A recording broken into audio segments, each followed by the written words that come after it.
இந்திய வெளியுறவுத்துறை அமைச்சர் ஜெய்சங்கர் அவர் ஒரு மீடியாவுக்கு வந்து பேசும்போது ஒரு விஷயம் சொல்றாரு. அதுல பாகிஸ்தானுக்கு நாங்க தகவல் கொடுத்துட்டு தான் அட்டாக் ஆரம்பிச்சோம் அப்படிங்கிற மாதிரி அந்த ஸ்டேட்மெண்ட் இருக்கு.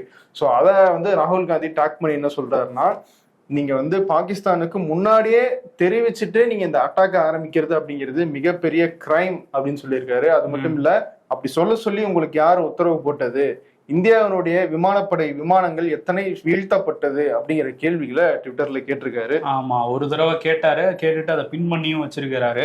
இப்ப திரும்ப 2வது முறையும் கேட்டிருக்காரு. நீங்க அமைதியா இருக்கீங்களே, திரும்பியும் கேட்கிறேன். நீங்க பாகிஸ்தானுக்கு முன்கூட்டியே தகவல் கொடுத்ததால நம்ம இந்திய விமானப்படையோட விமானங்கள் எத்தனை நம்ம இழந்திருக்கோம் அப்படிங்கிறத நீங்க நாட்டு மக்களுக்கு சொல்லணும் அப்படின்னு சொல்லி திரும்பியும் கேள்வி கேட்டிருக்காரு. ஆமா, அதை தொடர்ந்து நிறைய விவாதங்கள், நிறைய கேள்விகள் வைக்கப்படுது. என்னன்னா, பாகிஸ்தானுக்கு முன்கூட்டியே தகவல் கொடுத்துட்டாங்கன்னா, இந்திய அரசாங்கம் தான் சொல்றாங்க பாகிஸ்தான் அரசாங்கம் தீவிரவாதிகளுக்கு அடைக்கலம் கொடுக்குறாங்க, சப்போர்ட் பண்றாங்க அப்படின்னும் போது, அப்படி ஒருவேளை முன்னாடி நம்ம தகவல் கொடுத்தா அந்த தீவிரவாதிகளை அந்த அரசாங்கம் அவங்க எச்சரிச்சு அங்கிருந்து வெளியேற சொல்லியிருக்க மாட்டாங்களா?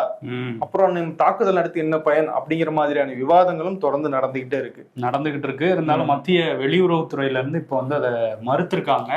அப்படி இல்ல, வேற மாதிரி மாத்திட்டாங்கன்னு சொல்லி. ஆமா, அவங்க என்ன சொல்றாங்கன்னா, ஜெய்சங்கர் சொல்றது என்னன்னா, at the start of the operation Sindoor அப்படின்னு சொல்றாரு. அதாவது நாங்க தாக்குதலை தொடங்கின பிறகு தான் நாங்க வந்து பாகிஸ்தானுக்கு இந்த தகவலை சொன்னோமே தவிர, முன்னாடியே சொல்லிட்டு அதுக்கப்புறமா தாக்குதலை தொடங்கல அப்படிங்கிறது வெளியுறவுத்துறை அமைச்சகத்தினுடைய விளக்கமா இருக்கு.